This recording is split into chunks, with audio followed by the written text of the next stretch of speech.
Welcome to New Stripe City, a podcast for diehard Bengals fans. I'm your host, Ace Boogie. Today we had to switch it up a little bit. My son has been a little bit under the weather. That's also why we missed the show last week. He's been battling a cold. We believe it's a cold. It's been going on 4 weeks now. To all my parents out there, let me know what can be done when your infant has a cold. He's only 3 months old, and he's got a little bit of a cough. We've taken him to the doctor a couple of times. It's going on 4 weeks now, and he just seems to have a lot of cold in his chest. Uh, Giving him antibiotics and stuff like that. Hold on, let me show you guys. There he is. He's taking a nap right there. But yeah, his cough has just been getting bad. But that's the reason why we didn't have the show last week, and we're starting back on this week. And G is actually out of town. She's attending a wedding, so that's why she isn't here.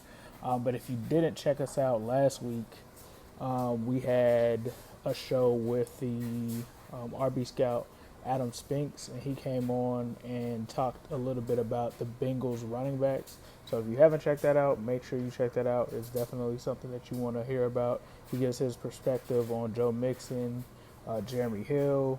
He also talks about Giovanni Bernard. He has some interesting things to say about Mixon. And also, I wanted to share with you guys, sometimes I get information secondhand, but it's directly from the players. Before, I've told you guys about Pac-Man, Drake Kirkpatrick with his injury.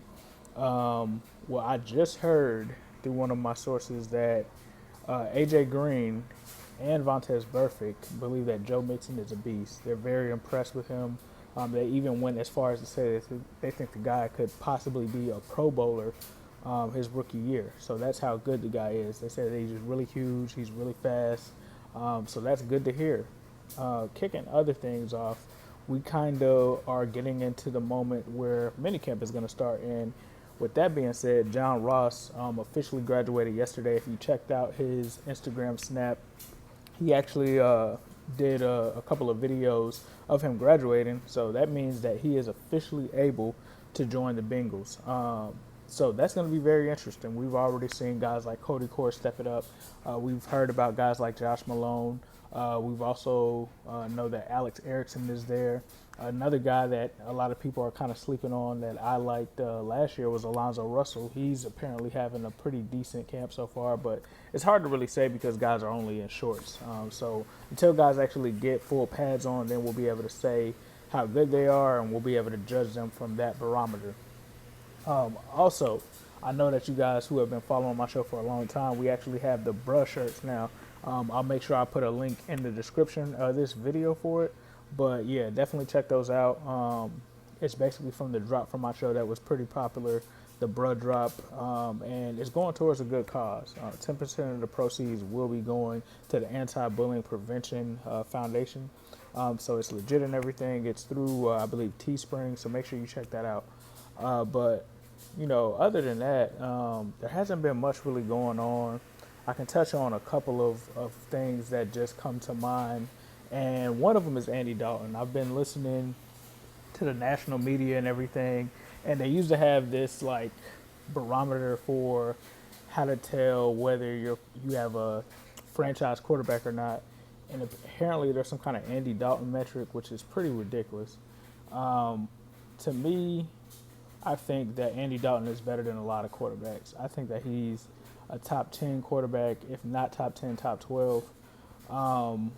It just kind of puzzles me to see why people kind of punish him in a sense, because they feel like Andy Dalton is pretty average, gets mediocre results, but I don't really see that from a number standpoint. I don't see it from a production standpoint.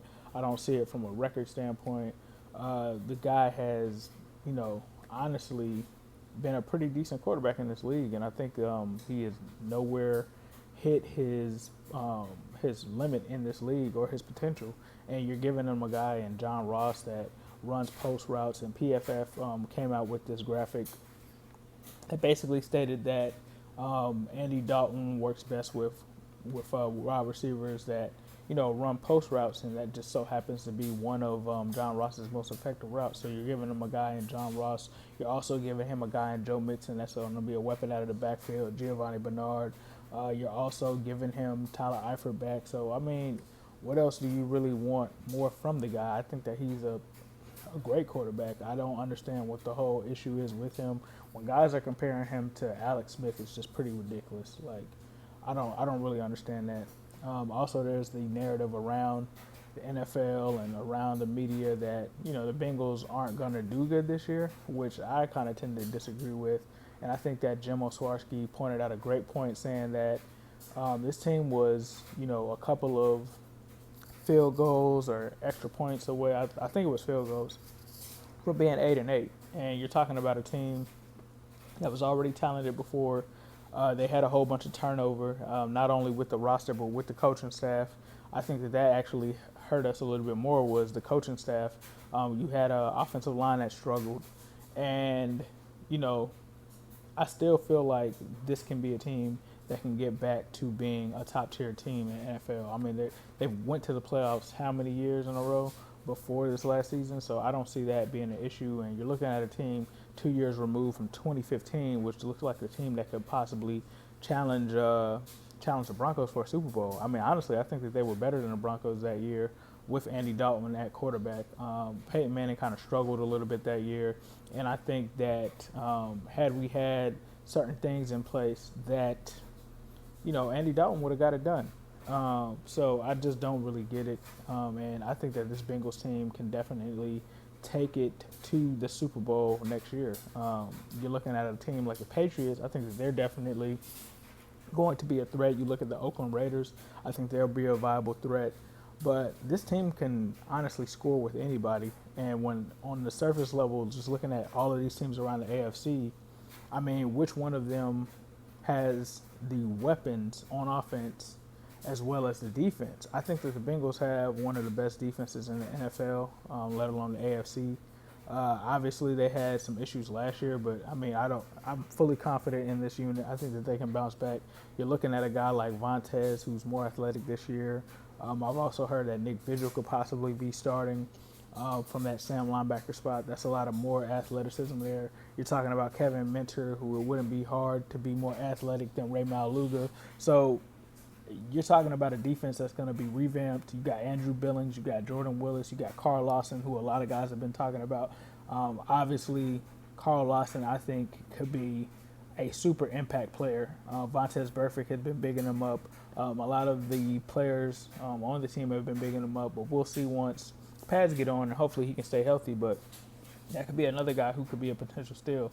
I had Larry Black on the show a few weeks ago, and he talked about how even though they didn't play too well yesterday, I mean, not yesterday, but last year, they still were a pretty good team.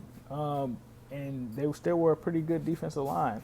As a unit, they still are one of the best in the NFL when you have a guy like Geno Atkins, Carlos Dunlap. So you're looking at some guys that can come in and be very productive, and then you're fusing that in with some newer, younger talent with guys that are faster, stronger. So, I mean, to me, this team can really reach the limit. I mean, you just look at the two, and just looking at all three phases of the game, right? You look at the defense, you look at the offense, you look at the special teams. Where is the weakness?